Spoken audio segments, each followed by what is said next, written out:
big fan of your podcast for I just recently found it like when you started re-uploading I think some of your old ones Yeah. and popped up my recommend and I was like, oh, shit, this guy's getting on all the fucking heaters. So I gotta listen in and you've done really good. So I wanted to get you on. So first of all, I'm not gonna have this part of the podcast, but how do you pronounce your name? David.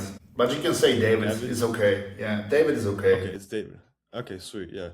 All right, cool. So yeah, really, man, I just write down some questions. We shoot the shit. I'm gonna kind of like give you back the way that you structure your podcast. I think it's really cool how you're like, okay, I just got off the Yeah, I stage. was thinking about what we are gonna actually talk about because I think like I'm very boring man, so probably Mhm. it Yeah, would I not be wanted. So I interesting. like. Yeah, I like how you kind of you allow your guests to kind of like show their expertise, and so I was like, I'm just gonna do the same thing for you. So before we get into that, David, what got you into bodybuilding? And kind of give us like a little bit of your upbringing, because most of the podcasts I listen to, you're the host, so you're always asking the other Okay, hosts are we about like, recording already? yeah, I just roll Okay. right into it. Yeah, I just roll right into it. Yeah, so give me a little bit of your upbringing. What got you into bodybuilding and all that kind of stuff. Man, first of all, thank you that you actually invited me. It feels so weird to be like on the opposite side because I've like this Yeah, is like my maybe third podcast where I am a guest. So for me, yeah, it's really strange. But that is for sure, man. that's cool because I don't have to do anything other than just Yeah, answering the questions. So it's yeah, for a little sure. bit easier. And when it Yeah. comes to myself and bodybuilding, it was probably pretty boring, and it's probably looking like thousand other stories. Just my friends starting to go to the gym, so I don't want to be the smallest one. And I started, and very quickly I found videos of like old Arnold, then Colin Van Moger. They say it's Arnold 2.0. So I was Yeah. hooked by that. And to be honest, my friends, I'll always be like hooked to the physiques of like smaller guys. Like I don't want to say like soccer players, but for me it was Yeah. like kind of soccer players physique, and I was always drawn to those like bigger guys, like freaks. I don't know why, but it was always something that was like just looking cool, and I was just I wanted to look like that. So from the beginning, I started to read as much as I possibly can. So I when you see like couple guys at the gym and they are friends, I bet it is at least a one guy who is like a brain of the group, and I was that Yeah. brain. I was reading, I was like telling everyone what they need to do, what they need to eat. I know shit about back then. I remember my diet looks like I was eating like like Yeah. chocolate bars and other sweets, and then like filled it up the macros from the because I was from that area that we thought that if it fit your macros is the gold method. So, but Yeah. it Right. was not like the Matt August style when you're eating like 80% clean, 20% like Hmm. it was more like 80% junk, 20% good, and the good was Yeah. Right. only from the dairy because dairy was the cheapest. So like Yeah. I feel like 160 grams of protein, and then I have like over 300 to 400 carbs and 300 fats over my Right. maintenance. Yeah. Yeah, so that Yeah. was Yeah. like that was crazy, but that was how I was looking. So yeah, I think that's actually it, and then my friends stopped, and I just stick with it for the next 14 15 years. So Yeah. That's awesome. That's how it always goes. That's how it was with me too. Like I had a little subset of friends that kind of worked out. No one was into like bodybuilding because I'm from a city in Arkansas. I don't know if you know what that's at. It's in America. It's like yeah, a very hick country state, and like no one bodybuilds in my city, and there's like 5,000 people, and even the people that I had like, hear me, that we lost you connection. hear me? Yeah, we lost All right, sweet. lost you for Yeah. a minute. Yeah. It's coming back. Okay, yeah. So what I was saying was like in my city, and even the people that I was connected with on Instagram, they got into. It seems like they got into bodybuilding for like you said, like the. I'm I'm not gonna say men's physiques, but the more like beach body, trying to be lean all the time. And they eventually all fell off. They eventually all did started doing their own thing. And then I'm the only one from that group from my high school that kept working out. And then on Instagram, it's even worse to see because a lot of them had like a lot of followers and a lot of like attraction. And then now they like make videos on like day trading or like because all they got into was for the money.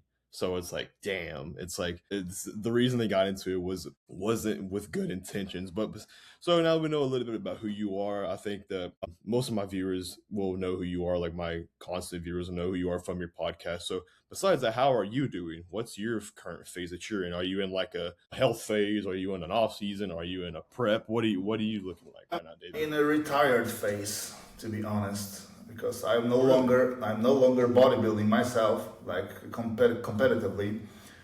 And actually, right now I am in a kind of shitty place because I have like a sciatica nerve damage. So for the last almost 8 months, first I can barely like sit, like barely walk and stuff like that. Then I can just like, right now I can do like basic shit normally, but I can't like weight train and anything like that yet. But Yeah. whenever I'm gonna be able to, I am definitely gonna to. But the bodybuilding days for me is over because I've just kind of lost interest in competing. I still love bodybuilding, don't get me wrong. Like bodybuilding is something that gives me everything in life. I hate those people who just stop the bodybuilding and they just shitting on the bodybuilding. Like say Gave him PTSD. yeah, that's a fucking shitty approach.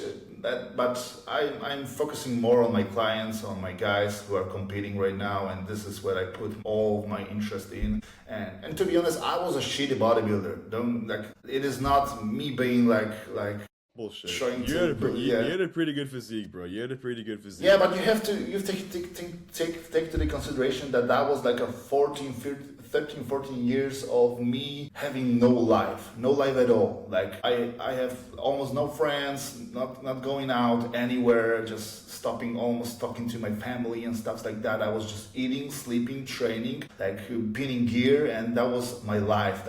Like I was so focused on that and so fascinating by the bodybuilding, and this is why I've get to the point I was when I was stopped the bodybuilding. But it was not because I have great genetics or anything like that. It was just pure like frustration that I am small every day, like thinking in my head like I'm too small, I have to be bigger, and Always, yeah. that's why. So yeah, but nothing that I am like I don't have the word right now, but I will do the same probably once again because I love it. Like you don't regret it. Is what Yeah, you're saying. nothing You don't like regret it. that. See, Yeah, that's what I think. sacrifice without the regret.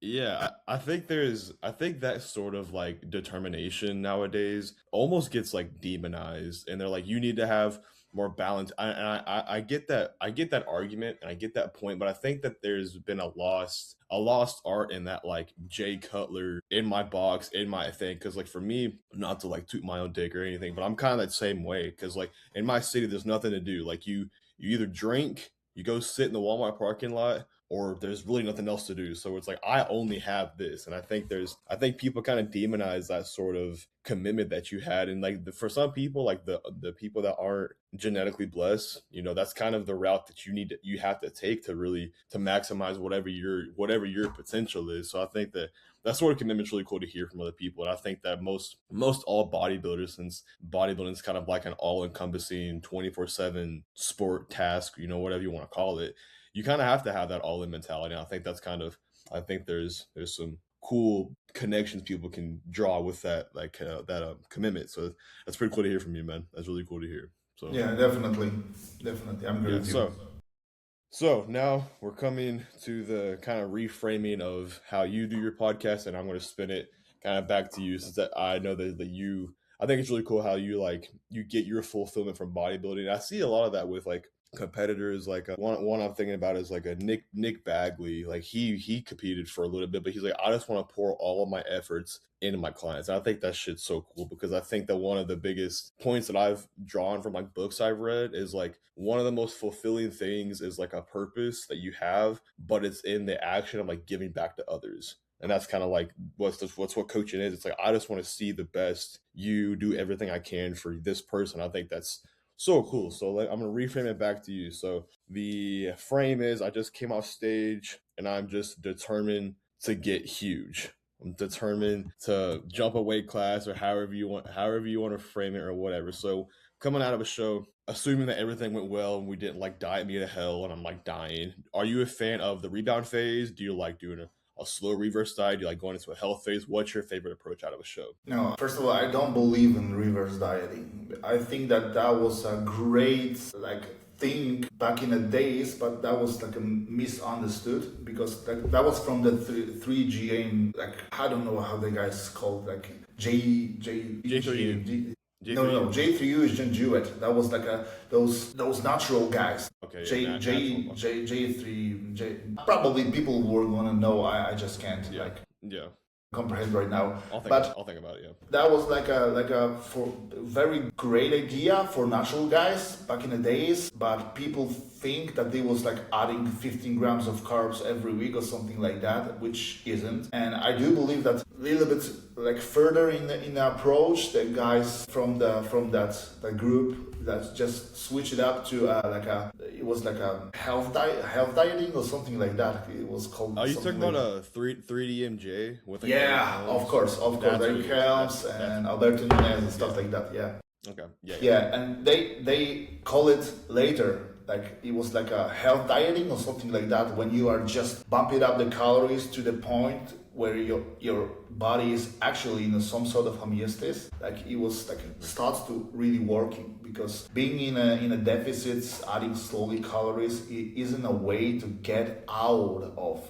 being in a very huge deficit because we have to understand that most of the guys who are in a deficit are not in like regular 500 calories deficit in a week. They are doing crazy shits. Like probably if you counted right, it was 1500 to 2000 calories deficit. So that's a very, very deep hole to get out of. So you have to understand that first. So I am definitely up for doing something like a rebound phase. It's obviously depends. We are talking about the enhanced guys or the natural guys. Okay, when it comes to the enhanced guys, you can definitely like push it a little bit more because they are probably like have a little bit more of the metabolic like adjustment from the PEDs.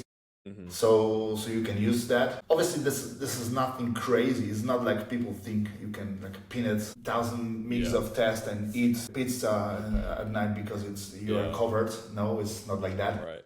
But yeah, I would like coming off the stage. First of all, depends on how long the prep was and how many shows the athlete's been in, like competing. Because if you have someone who's like dieting for 12 weeks and then he just been on one show, like show's over and he's basically fresh and ready to go, is a different scenario when you have guys who's like doing like 20 to 25 weeks of dieting, then competes for the 3 to 4 months, like every 2 or 3 weeks. So that's a different scenario. But like you says that everything is perfect. So if everything is perfect, I will definitely like decrease the amount of PEDs to get rid of like the harsh compounds like tren and like probably all of the orals. And we will just bump it up the calories probably like a little bit above the maintenance. So let's say if you're like finished up on 2,500 calories, let's say we bump it up to 3,000 and decrease cardio and decrease a little bit of the fat burners because I would readjust them right after the competition, but in a smaller amount because we don't want to get rid of every tool that keeps you in a shape. Definitely, and probably we'll stick to that for like 2 to 3 weeks. Then we just adjusting, like taking off the clan and stuff like that, just bumping up the calories if needed a little bit more. And I believe that 6 to 8 weeks is like a golden standard, but I have guys who are doing it for a lot longer, because I'm probably a little bit different. I believe that if you can, like if you're doing a progress and you're feeling great and every like metabolic rate out of your side is great, like your blood sugar, your blood pressure, your heart rate, like, everything is fine, and we can like pull the laps and everything is decent, because it's not gonna be fine after the competition, of course, but it's decent. So we can definitely push it a little bit further for at least like 12 weeks or even sometimes 16 weeks for those guys who are really like determinants. So yeah, and then probably we do something like they call it health phase. I don't like to call it like that. Yeah, because I believe you should be healthy year round. Like I agree. Idea of health phase is wrong in my opinion, because that's like you're like trying to actively make yourself unhealthy for a certain amount of time just to get healthy for a couple weeks after. That's stupid. Why not like manage everything to the T for the 20, 25, 30 weeks to the point when you are still having like a great blood sugar, like an NYC is great, your lipids are okay, your heart rate is okay, you're like, you know what I mean, yeah?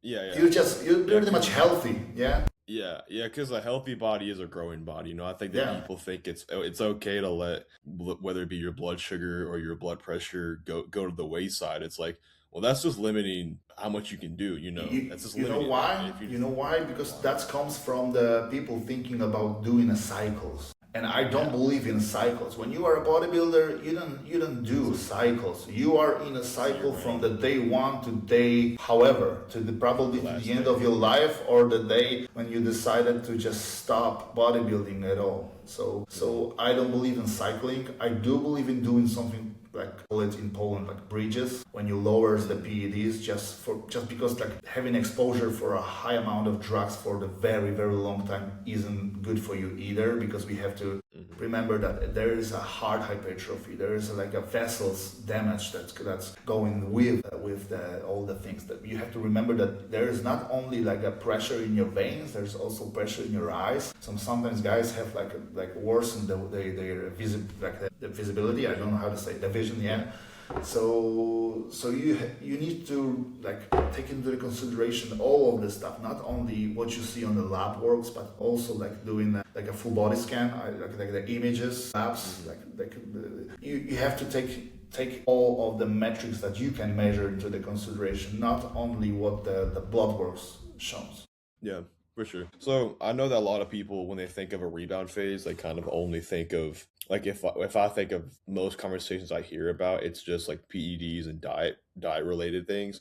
How do you approach training? Because like I've heard Andrew Barry say it multiple times on podcasts, where it's like, you know, if you go full bore back into training right after a prep, your joints, he always says, are like a month or two behind. So how do you approach training coming out of a prep? You see, you have to remember that doing a prep correctly, you're probably gonna lower the amount of sets and volume generally at the end of it. So you going out of the prep, you're probably like, you started here, then you slowly going down, and then you started your rebound probably up here. So from here, you started here. So we can slowly adding it back, but nothing that's crazy. I do believe that you need to still train to the failure to some point. A couple of years ago, I would say you have to do every single set to the failure. Right now, I am not so sure about it, because I do believe that you can stimulate your muscle like actively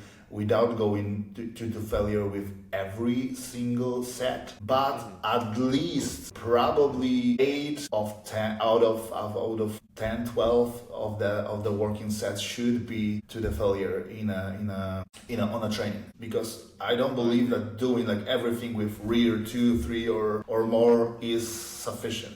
Not because it isn't, but because the people are always misconstrued the amount of reps that they have left. They always sending me like when you are with me, you probably need to send me videos very regularly, and I've seen Mhm. over and over again, and the guys try to convince me, no, that was the failure, and I see that wasn't, because the reps not even started to slow it down, and this is like Yeah. you can see it if the reps is start to, but the guys trying, sometimes the guys trying to like pretend that there is a failure out there. Like you can I've see that noticed they that, yeah. actively trying to slow it down. Like they are pushing, like rep 9 is full speed, rep 10 is they are stopping in the bottom, then trying to like very slowly press it and trying to convince you that they are trying to do Yeah. one more. And but you know, if they would not do those stupid like pauses and stuff like that, they will probably have like 4 to 5 reps more out of it. Yeah. So you have to be really careful. And sometimes people are mad at me because I am like very straight shooter. So sometimes I'm just bashing people basically. good. I know that's That's good, shitty, yeah. but to hear, but No, that I think guys Yeah. need to hear that like straight stuff. I think that it's like they force failure to happen instead of allowing failure to happen to them. If that Yeah. makes sense. It's like Exactly. it's like I think with I could have a whole fucking like 5-hour podcast just on RIR training. Let's do and it. that whole mentality. Because yeah, seriously, because like I think that I see the argue behind it where it's like, okay, we like they had that one study that was like you can get similar hypertrophy from this training to that training, but it's like if I think when it comes to training, in my opinion, the sets, the volume, the reps, it all has its place. But I personally think that like the execution of how you do every single rep is way up here because if you are in like me personally, I don't think that I could be in my set, but over here in the back of my mind being like, okay, I want to keep 2 reps in reserve. Because if you're trying to focus on like, let's say you're doing a leg press, right? And you're trying to think about, okay, I want to keep like I want to be pushing midfoot. I want to not have like my back arching or whatever. I don't like you have all your cues you're thinking of in your head. I think if you're also in the back of your head thinking of I'm going to keep a couple reps in reserve, you're not in that set like you need to be by any stretch. And that's where I think it's an issue, especially for like beginners. I think that if you're someone like Nick Walker, for example, like he can train the way he does because he did the time beforehand of training like an absolute maniac. Like I made a post a few days ago of him doing, I think it was like 2 plates and a quarter on a Smith machine, but like really controlled. He racked it, didn't seem like he was dying. But then after that, I was like, but he did this before, and he was like shoulder pressing like 200-pound dumbbells, like a freak. So it's like I don't. The RIR thing is like I think the only reason that it gets so much traction on Instagram is because it's like a new. It's not a new thing, but it's like a cool niche thing that I think is just going to hold back a lot of new guys that are getting into it, which is sad. Yeah, you know why? Because people are over analyzing. Like even what you just said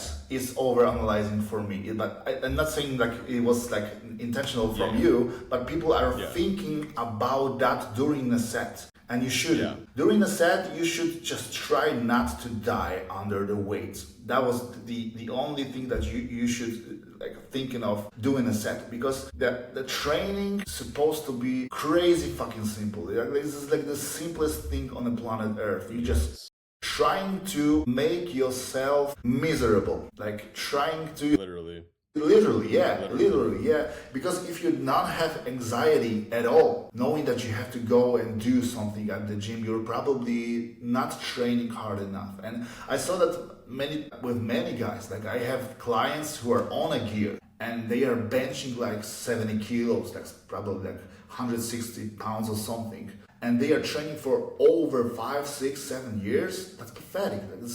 Like don't get me wrong, but natural guys who are not on a PEDs are doing like 220 to like 260 to 300 for reps. Yeah. And that's supposed to be like a golden standard. If you are that weak, you're definitely not ready to even use the PEDs. And if you do want to use it, like use it correctly. Make the PEDs something that helps you push harder, not trying to use the PEDs to like see any results, because that's not the way you go. And people trying to use it. Like I saw when you like, because I was like watching you yesterday, I was checking out your channel because you popped up for the first time to me, and I saw the episode with Justin Compton, and you are talking about those studies where they are trying to convince people that you can grow without weight training but being on a PD. So this is like that. Like when you are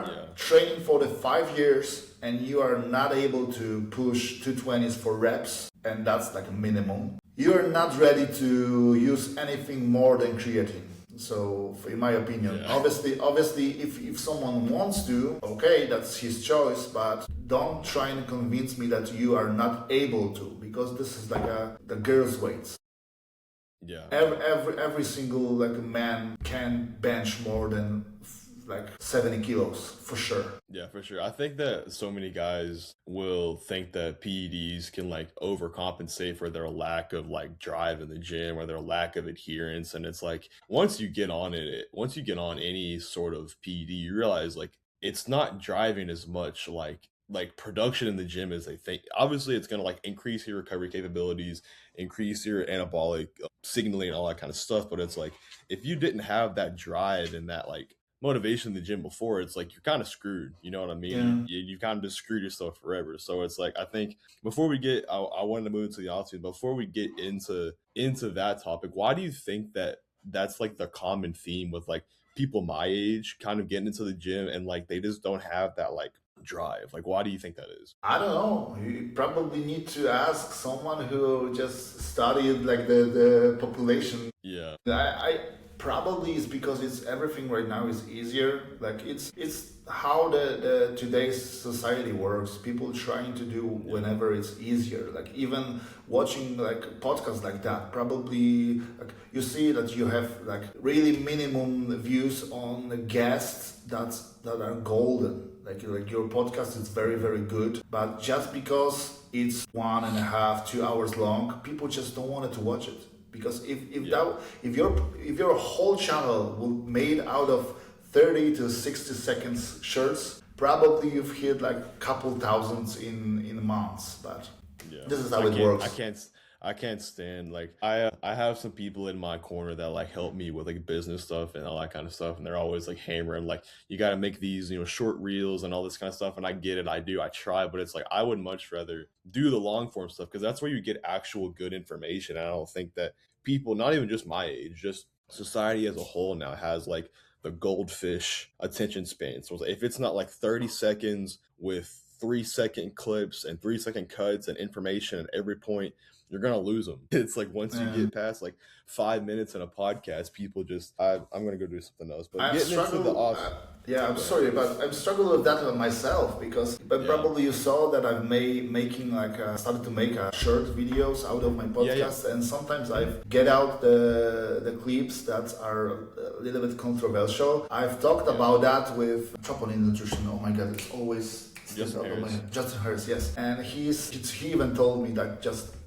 don't even bother about it, just made it, because you have to pull some people to you, then you can show them the real knowledge. Because I remember when the one with the oh my god, I'm really bad with the names. Boss of Outlaw is Stefan Kinsel going out like the insulin one, and it's like hit 100,000 or something like views in a couple days.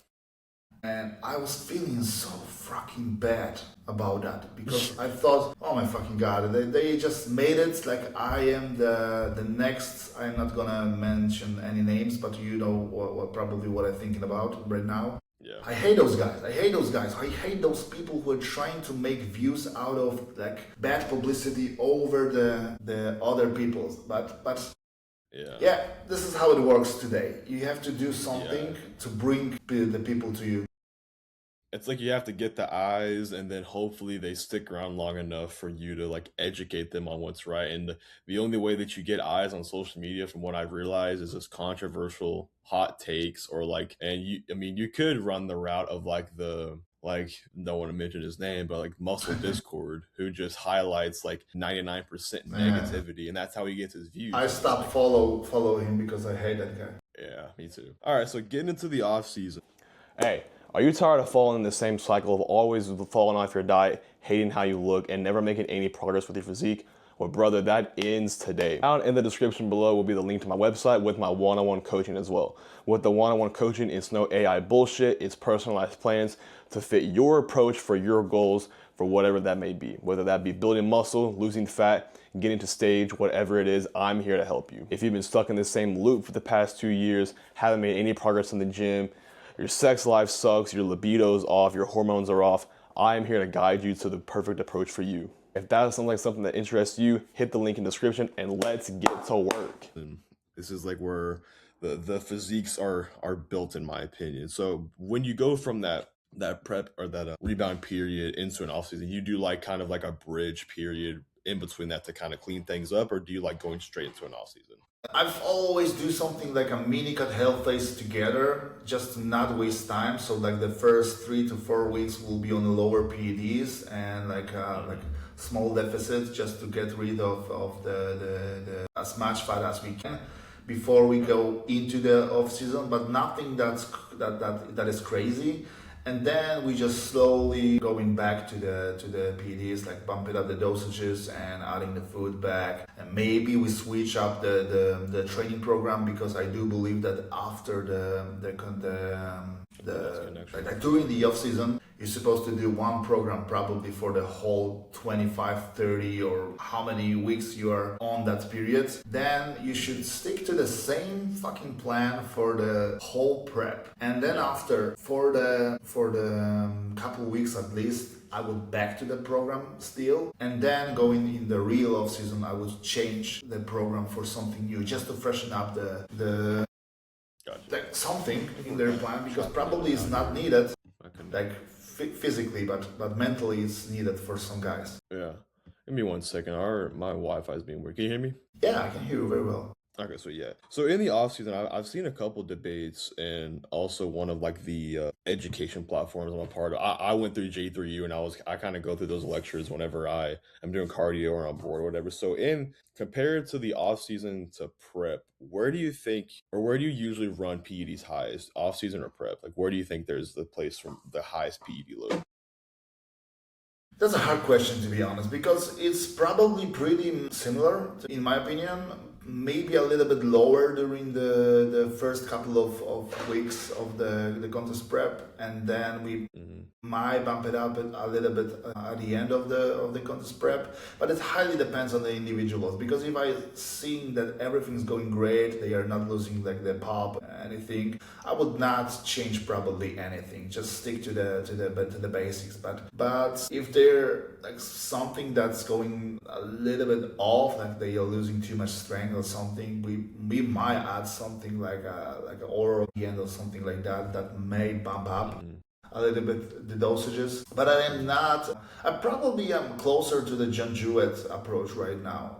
That was a couple of years ago. I even remember I recorded one podcast with him when I was basically like arguing the whole time. Yeah, I think I'm because yeah. So right now I'm probably I'm kind of changed my approach. I said kind of because like I'm definitely doing everything more structured. Like I don't know how to say it, but more. It was more to the from the practical point, not the like. Previously, when I was doing something, it was based out of my experience with previous coaches. But from me starting out to the me right now, I've spoke with many great like coaches. I've worked with many great coaches, and I've also been finished the course of the J3U myself. Even though I'm probably, it was not changing much from my point of view, but definitely give me a different, like more perspective. More perspective. Yeah, that's the word. Yeah, definitely. Yeah.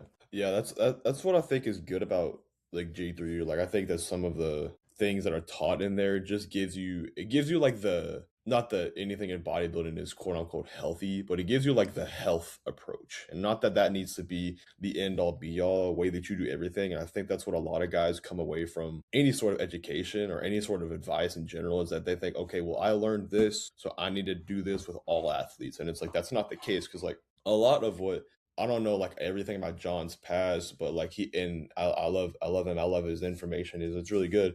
And he's a cool person as well. But it's like, you know, when he made that jump from like what was it, light heavies to like, he like jumped like a class or two. It's like what he preaches in J3U and what he's preached for a while is like not what he did to get from that class. Like that's not what he did. So it's like I think it's cool that he can, you know, give that spin on like how to do this healthily. But I think it would probably be more advantageous and good for the viewer to be like, hey, this is a healthy approach, but here is actually what I did to get from here to here, because that's what all of us are trying to do. We're all trying to make that psychotic jump that he made. So it's like if you're trying to tell people like I did this, this is my approach now, but not what got me to the big stage that I am now, I think that's kind of doing the viewer a disservice, in my opinion, you know. Yeah, but like I need to back up John a bit here, because he actually is, he probably would not do it again, like starting off, because he was like, first of all, he was the power lifter for a long time doing this very stupid shit.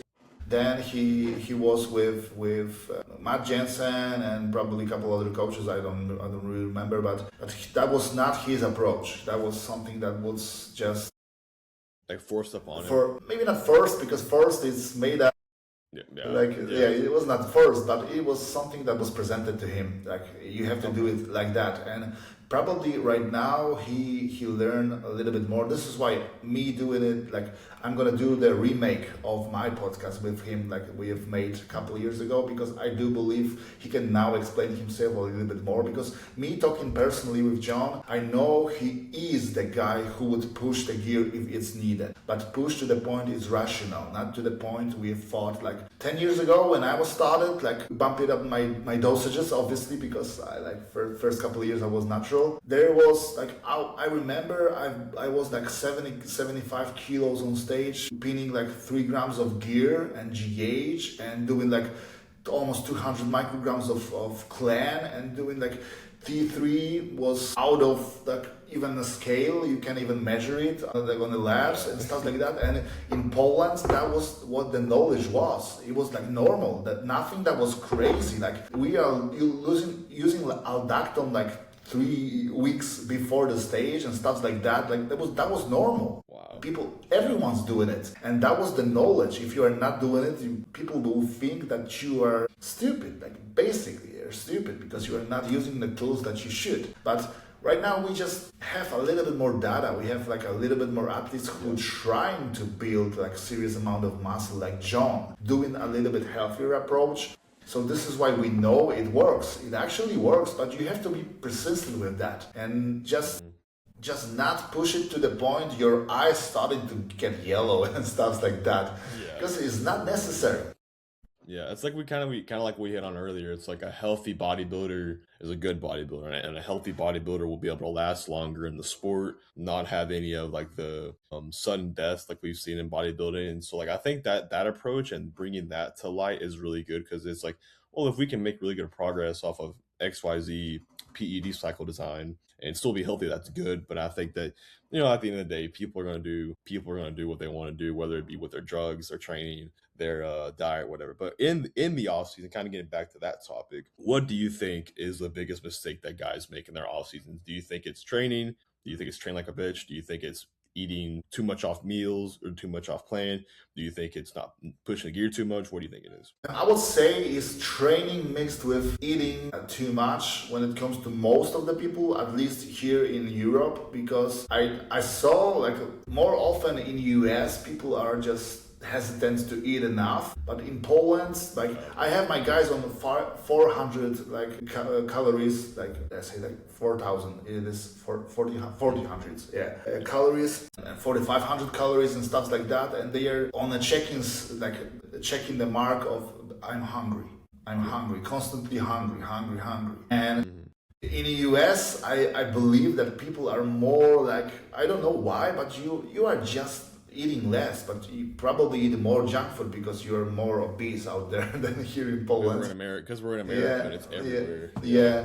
But eating like normal food, people struggle so much. So I would say that it is combination of not training hard enough, also with not eating good enough, let's say it's like that, because good in my mind means either too less, too little, or too much, because that's very often a problem. Gear is not that problem, because even if you pin too much, you probably will grow, but you just it's gonna be cost you a little bit more than someone who's doing it rationally.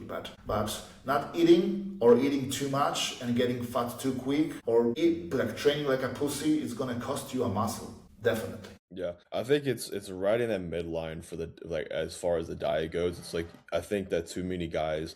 I think in America it's more of like a social media driven thing, and I think that can that could be a whole nother spew and a whole another topic. Is like people get into bodybuilding nowadays. I feel like a lot for like social media acceptance or like want to look good for XYZ subset of people, and then they never push the limit in the off season, which is actually my next question. And then it's like you also have the opposite where it could be like the small kid who's been tiny his whole life. He's doing like his first cycle and he's just going to go eat everything in sight, which I think every bodybuilder is going to kind of go through that at some point.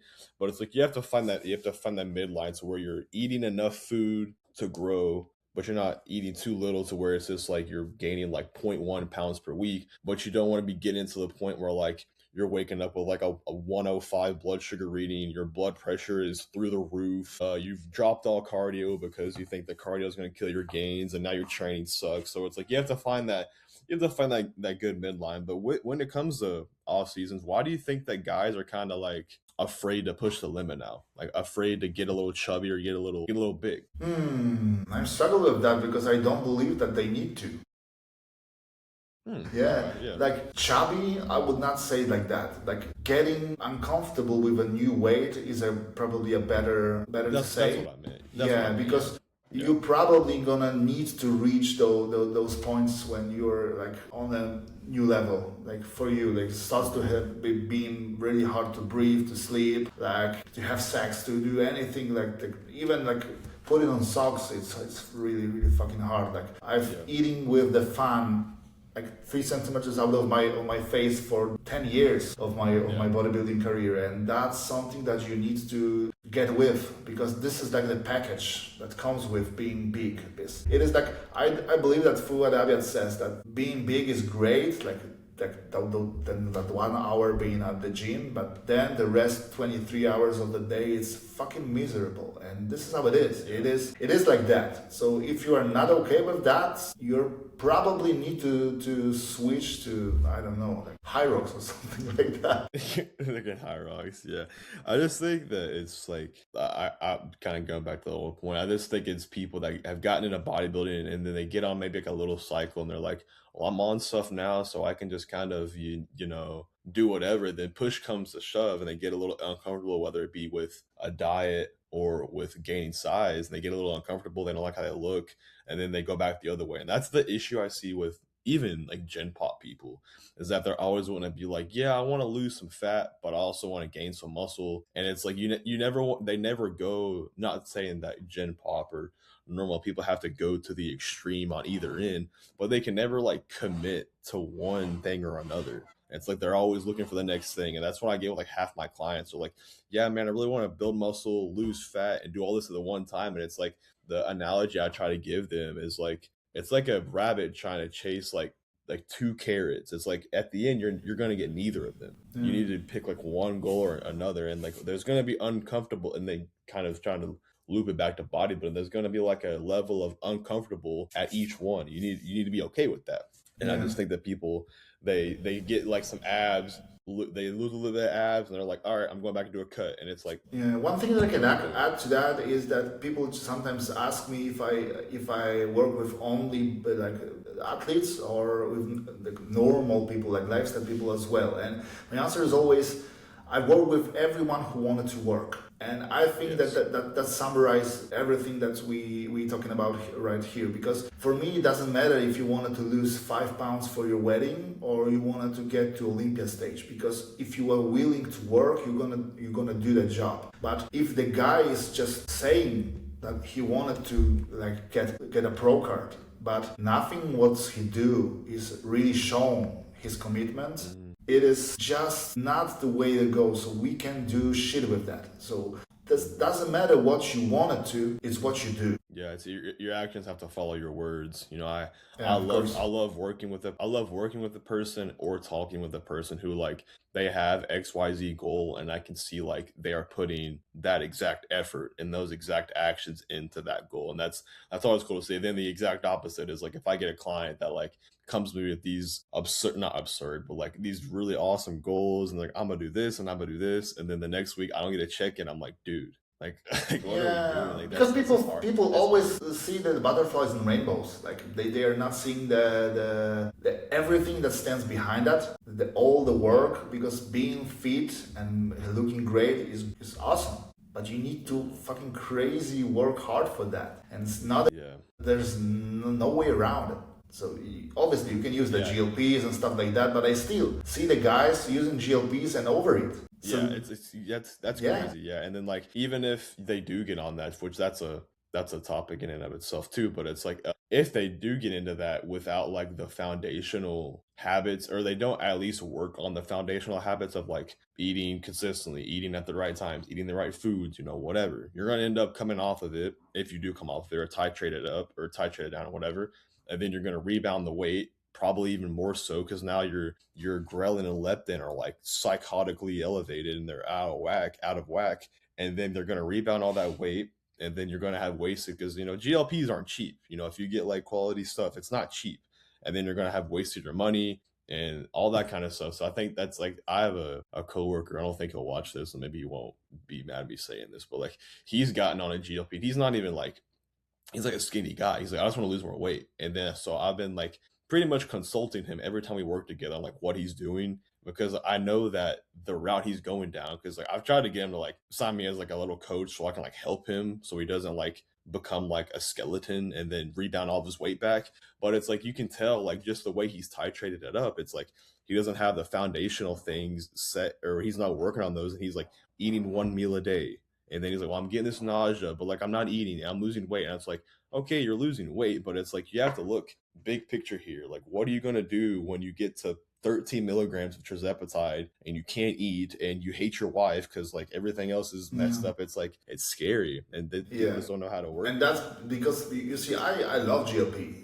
Like maybe not love is not a good word, but I like it They're very cool. much. Yeah, they're cool. That's a great tool to use. But like my guys, yesterday or a couple of days ago, I don't really remember, tell me I don't think that the peptide works because I'm still wanting to eat, and I was just like, what do you expect about that? This is something that's just getting you out of the uncontrolled need to eat, so the binge eating. Nothing that's gonna blunt your appetite to zero. And people wanted to pin it and don't think about the food for years. And this is not how it works. It is something that might a little bit help you. 0.5 to 3 mix of GLP is a great dose. I don't believe that you need to go like 6, 10, 12. That's a range for those really like obese people who are sick, not only physically but mentally. They are just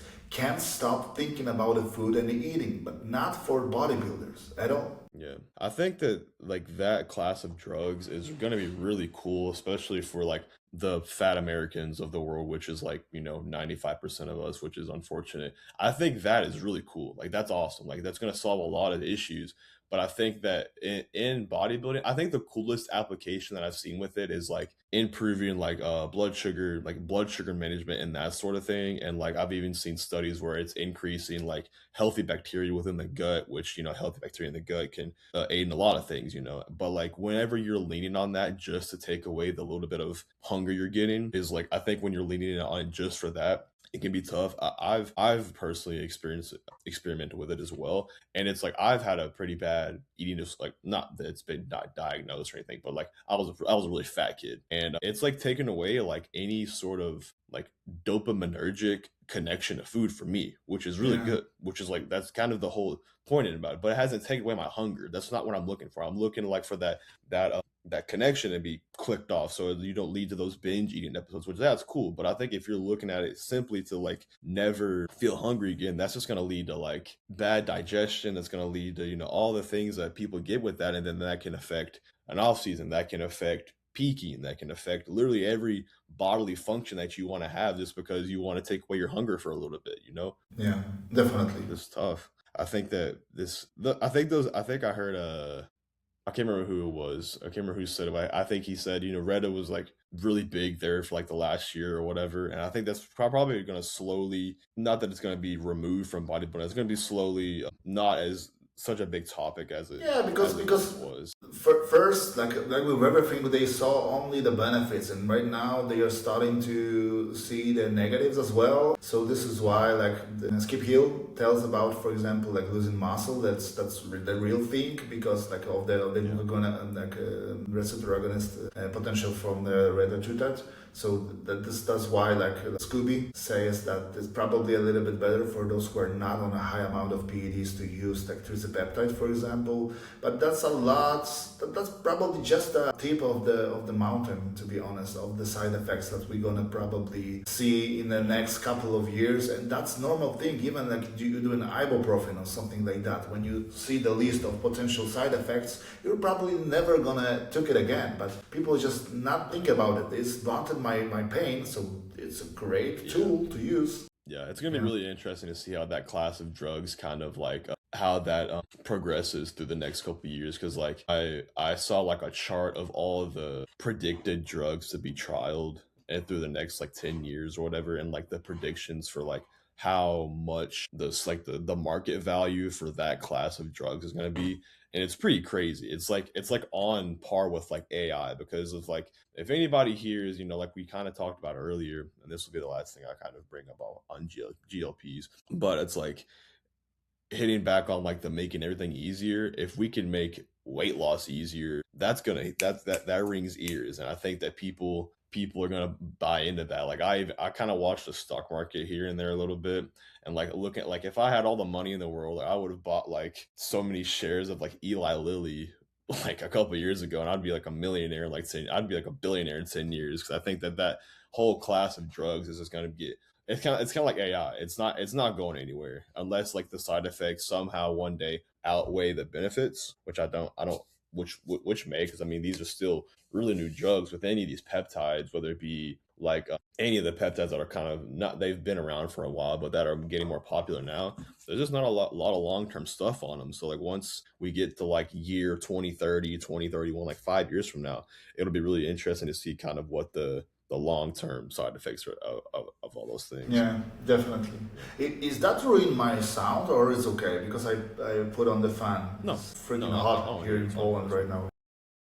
Yeah, I got you. Yeah, no, it's good. So from the off season, that's kind of wrapping that up. So in the off season, now we got a show picked in mind. It's X amount of weeks out. Do you like doing like Chris Total calls it like a pre-prep phase? Do you like doing like not a health phase, but a cleanup phase before that prep? Or do you like going straight into prep and like ripping the door down from day one? I'm definitely doing something like a pre-prep, but it all depends on the athlete because that's some guys who are very very like lean and they are looking great. For example, Joe, an athlete of mine who are competing in 3.5 weeks or even less. Yeah. But he was like pitch perfect throughout the whole of season. He's looking great. He's not putting any fat. So we just pull the gear a little bit for like maybe 3 weeks, 4 weeks, not less than 4 weeks, I believe. And then we reintroduce it, and that's it. Probably nothing crazy, like nothing that needs. I am huge on being simple, to be honest, because I don't think that overcomplicate things that don't have to be complicated is a good tool to pull in any moments, to be honest, because if you need to try to turn everything 180 degrees, you're probably doing something bad, Yeah. not going into the good direction with it. So yeah. No, I like the Chris Tuttle's approach to like doing like a cleanup phase. But if you've handled your off season well, if you have to have like that extended like way too long of a pre-prep phase that you like pre-prep phase,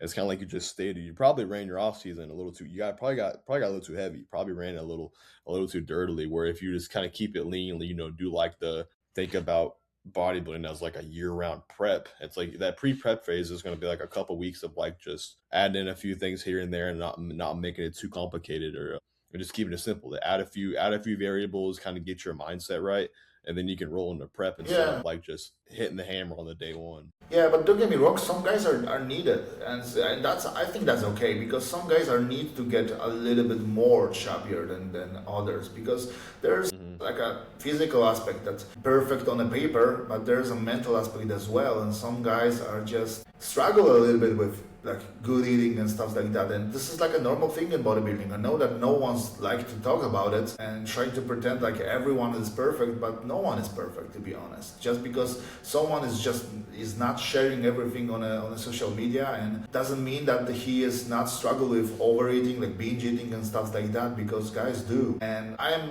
probably kind of guy who like to talks about it with my athletes, because that's normal thing. It's not just because you can't stick to the diet for as many weeks as we like intend 100% doesn't mean that you are like worse than the other guy or something like that. Sometimes it might be like a family issue, like a relationship issue. Sometimes it might be there's many reasons why you just need to overcompensate your emotion with food or doing something stupid. And it's life happens, so you need to remember about that. Same with the off season. I know that everyone like swears to be perfect at the beginning on their off seasons, but life happens. Sometimes you just hear the voice of pizza calling you from the other room, and you need to go and try it. Yeah, there's so many aspects that go into that, like you call it food noise or whatever you want to call it, or binge eating. There's so many things that go into like some people have like a very strong connection to food, whether it be through like family, whether they had like traumatic episodes, or whatever it be. And there's so many things that it can go into that, to where it's not just like you need more willpower, you need to push harder. It's like sometimes like, yo, what is up, beautiful human who is watching the podcast? First of all, I want to thank you so much for taking the time out of your day to watch the podcast, listen to the podcast. It means more to me than you guys know. But I recently checked my YouTube analytics, and 89% of you guys that are watching are not subscribed. So if you could do me one little favor, take some time out of your day and please hit that subscribe button, hit the like button, hit the bell, do all those cool things, and that will mean more to me than you guys know, and will help me build this channel so I can bring on greater guests, keep giving you guys information and all that good stuff as well. Second thing is, this channel is not sponsored, so I do not make money from these videos, but one way that you can support me is by using my affiliate codes. Right now I've got 3 affiliate codes. One is gonna be with Nutrix Supplements. I've used all their products for about 2 or 3 years now. Their protein is very good. They have a vast variety of EAA flavors and all that kind of stuff as well. I have a code with Biomix Labs. This is my little bottle of SLU for all your peptide needs. It'll be code Maddox over there, just like my name, MADDOX. And then I have another sponsor now with Flavor Gang. Flavor Gang has some of the craziest flavors when it comes to like cream of rice flavors, when it comes to 0-calorie sauces. It is some of the craziest tasting things. It tastes like you are cheating on your diet all the time, which is crazy. So that'll be code Maddox over there, just like my name, MADDOX. And if you guys can please use my codes over there to support me in my journey of whatever this is, that would mean more to me than you guys know. But with all that being said, let's get back to the podcast. I've tried to do that myself, where it's like I just need to push harder. I need to suffer more when we all go through that. But it's like at some point you have to realize like there's different things that go into that like you said, that aren't just willpower and discipline or whatever. But how long do you usually like to prep guys for? Like, if you, obviously it depends on the athlete, depends on the situation, as does everything with bodybuilding, but what do you typically like to run as far as weeks? Anything from 15 to 25 weeks is a good range for me. Obviously depends on how the athlete looks, what was like the history of the athlete and stuff like that, but most of the time time it is around that. I've have guys who can do it quicker, and those who need to do it for longer are not they are not set for doing anything that could happen in 30 weeks. Because if you need to choose a show that's 30 weeks out and you're trying to make it happen just because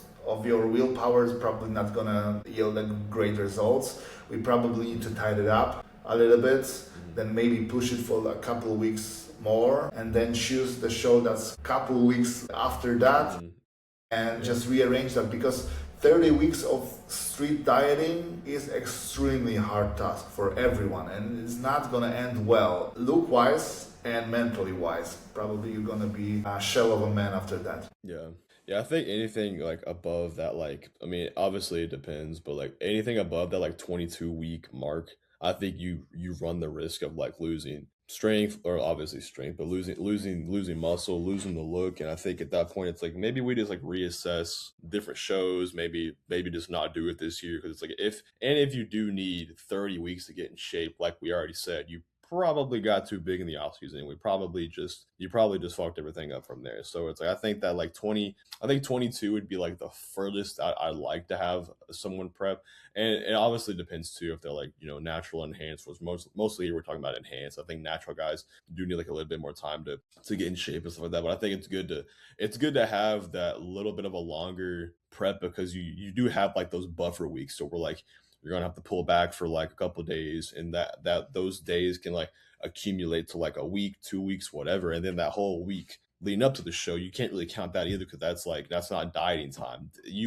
If you're still dieting like a week after the show, it's probably not the best thing. You know, you want to have pulled back at that point. So you have to take all that into account. So then you start like subtracting those from the total amount of time. You're like, oh, we actually have like 17, 18 weeks, because you take away all that time from, whether it be refeeding back up, whether it be the peak week, whatever. So it's like you have to take all that into account. So that's 25 weeks, obviously, like taking into consideration like potential like health phase or like pre prep or something like that. I meant like not 25 weeks of straight deficit, because that's obviously not manageable. Yeah, my first couple preps were pretty much hell. I can't remember how long they were, but like it was like just this straight diet. Like, you know, and like I've talked about it on here multiple times. I'm sure people are fucking tired of me talking about it, but it's like those first couple of preps in your natural, really the only thing that your objective should be is just to get peeled. So it's like you're probably going to have like,